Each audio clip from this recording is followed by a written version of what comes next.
Coach McClendon, whenever you're ready. Yep. First, I would just like to, again, just like I said to the team, these guys, man, they're special. They're a special group of guys.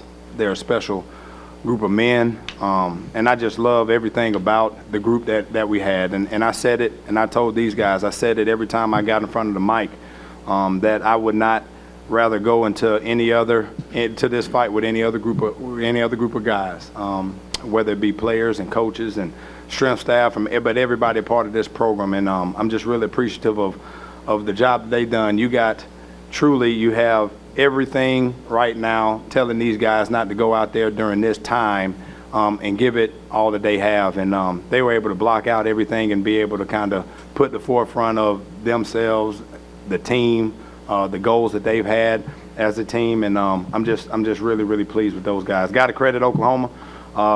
Guys did a really good job of taking advantage of anything that we gave them. Obviously, man, they're a talented team. They're well coached. Those guys did a good job. Did a good enough job to be able to win the game, and that goes to a credit to them and the scheme and everything else that they put forward and put those guys in position to be able to take advantage of anything that we gave those guys. So, like I said, man, not negating the fact that those guys did a good job. I felt like we helped them out at times as well, but I mean, those guys earned it. Those guys earned it, and got to give credit to those guys as well, man. So it really hurts. As well as we played and everything else in the second half, I mean, it's not a consolation prize. You know, you come here in order to win the game, and it hurts like hell when you don't. So right now, that's where we are. But again, man, I appreciate these seniors. I appreciate everybody and the job that they did throughout this entire bowl prep process. And I mean, just really, really pleased with these guys, and I love everything about them. So with that, I'll open up for questions. Yeah, everybody raise hand, please. The mic holders will come to you, and when you ask questions, directed at one player or the coach at a single time, please. In the front, left. Bryan, just any initial word on the severity of the injuries to Noah, Scoop, and Dante? Nothing real serious on any one of the fronts. I think Scoop has a shoulder. Noah got taken out for concussion symptoms. And then who else did you ask about? And Dante, same. Dante had a lower leg extremity that they want to reevaluate and everything else. And anything else was really just bumps and bruises associated with play. But as far as those, nothing real serious, nothing that I don't feel like will keep those guys out of a good off season or anything else. Orange front. Hey, Bryan, just what did you say to the team at half, being down 33? Because it was definitely different energy and everything after the second half. Well, I feel like it's you can't credit it to me. I'm not out there playing. So I mean, it's these guys. The only thing I said to those guys were, hey man, we've come too far to really let a bad half kind of define us. So at the end of the day, there's no one play that you can run that get you out of a 30-3 deficit. So the only thing we can do is go out there and fight our ass off one play at a time. And and go out there and keep doing it. And those guys, like I said, it wasn't just me. I mean, those guys out there, man, they believed in each other that they can go out there and get that done. At the end of the day, it's those guys, man, that need all the credit, not me. Back in the gray shirt. Bryan, along those lines, with all the guys that were out for various injuries and other guys going out, what can you say about this team's fight to never give up? Because anyone could have understood if they did, and they didn't. That's not what we do. That's about as simple of an answer as I can give you. That's not what we do. There is nothing. We feel like there's nothing that we can't overcome as a group, regardless of who's here, regardless of who's there, regardless of next man up, regardless of what deficit, what situation, what turnover. It doesn't matter. It doesn't feel like there's anything that's going to stop us from going out there and giving our all. So that's just really how we're made up. But again, it really comes from a belief of the people in the locker room, in each other. That those guys knew, man, that there was no quitting anybody. They knew the guy next to them wasn't going to quit. They knew their coaches weren't going to quit. They knew, shoot, man, the trainers and everybody else weren't going to quit, and so it makes it really easy to be able to fight for one another when that's the case. Back. Bryan, what are your thoughts on the way the young wide receivers played tonight? Yeah, you know, proud of those guys. And then I thought we started off a little off in the sense of, I mean, I felt like there were some balls that we could have handled that were off target a little bit. And that's the receiver's job to be able to handle it, you know. And so I felt like we were inconsistent at first being able to do that.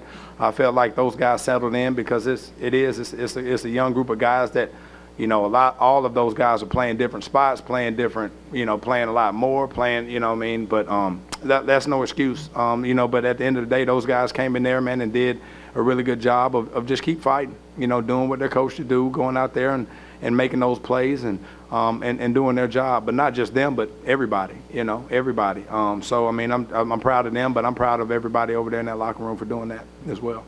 Question back in front. Right there. That's it. Anthony, what were the big struggles for you in the first half, and how were you guys able to turn it around on offense in the second half?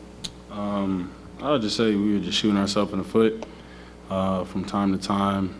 Credit to Oklahoma, they had certain calls on defense that were made for how we were trying to attack them. But just in the first half, we were really just getting off schedule and basically just hindering ourselves from continuing to progress in our drives and finish them. So. Front left.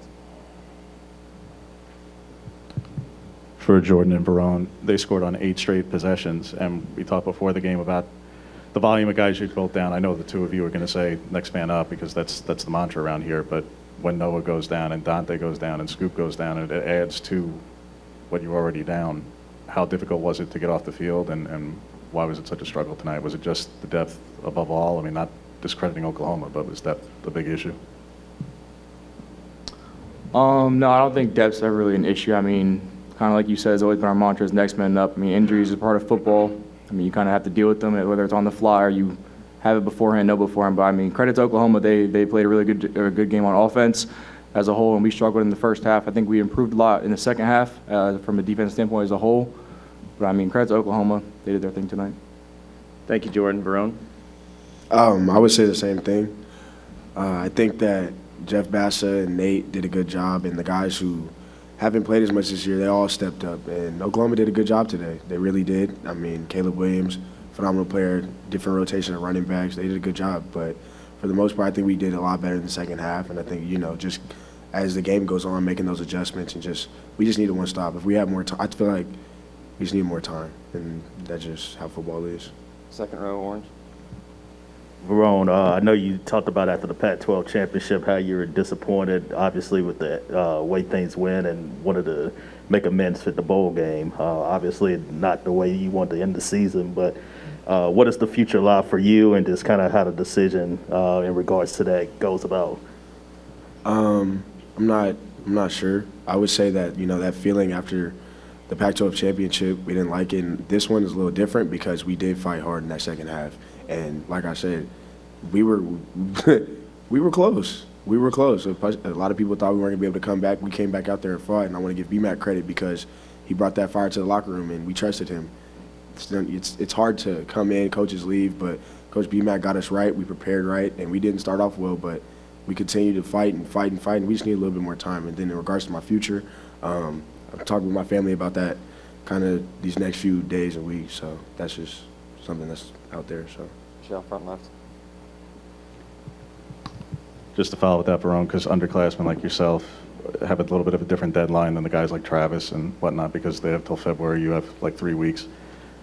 Are you enrolled in class on Monday? Will you be back in Eugene at that point? And just give us through, like, are you going to take up until the January 17th deadline, or is this something the next couple of days? I'm enrolled in classes. That's just because I enrolled for classes a while ago. But get my body back, talk to my family, talk to my coaches, Coach Lanning, and the new staff, and just things like that. So just kind of taking my time. Isaac, back row. For Jordan and Anthony, you guys' final game in an Oregon uniform, what are you going to remember most about your time here, and what does the future look for each of you guys on each of your sides of the ball? Yeah, obviously I started out at Boise State, but I mean, my time here has been just, I've loved every moment of it. I mean, they took me in with open arms from the first day I got here, and I like to give credit to Coach B-Mac. I really appreciated him through this whole thing. Kind of like Verone said, a lot of coaches up and leave, and I think B-Mac did a tremendous job with this group. As for my plans, I mean, I'm going to go and try and train for Pro Day and get to the NFL. But yeah. Thank you, Jordan.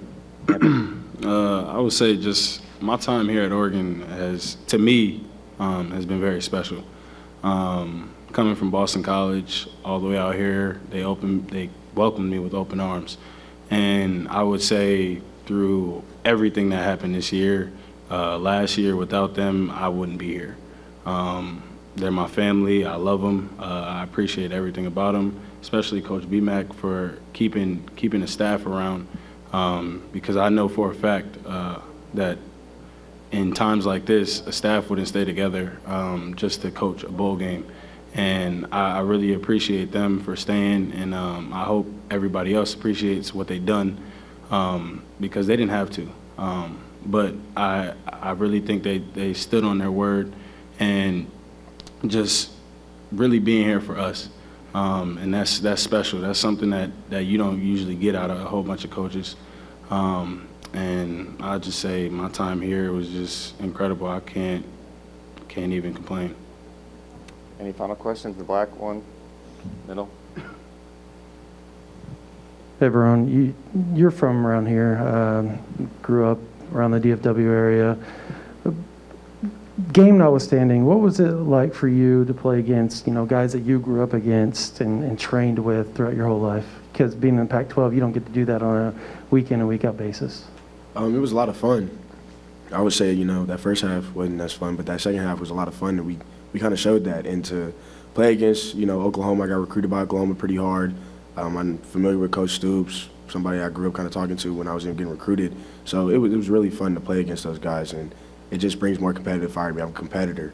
And, to do it with the guys next to me who we've sweat, bleed, done everything together, made it even more fun because I came out to Oregon to do things like this. I wanted to be different.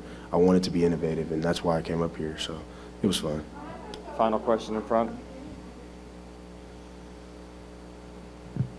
Maybe just two quick things. One, your parents said you're going to go home to New Jersey for a few days before starting training, going off to Orlando for the Hula Bowl. Have you picked out where you'll be training yet in the interim? And secondly, now that the season's over, I know you didn't want to talk about it at Utah, but again, in the big picture, how banged up were you? We knew the hand, we knew the ankle. Against Stony Brook, there was something upper body. It gives context for folks because you don't want to talk about it during the season. Coaches don't want to talk about it, but now that it's over, how much did you play through?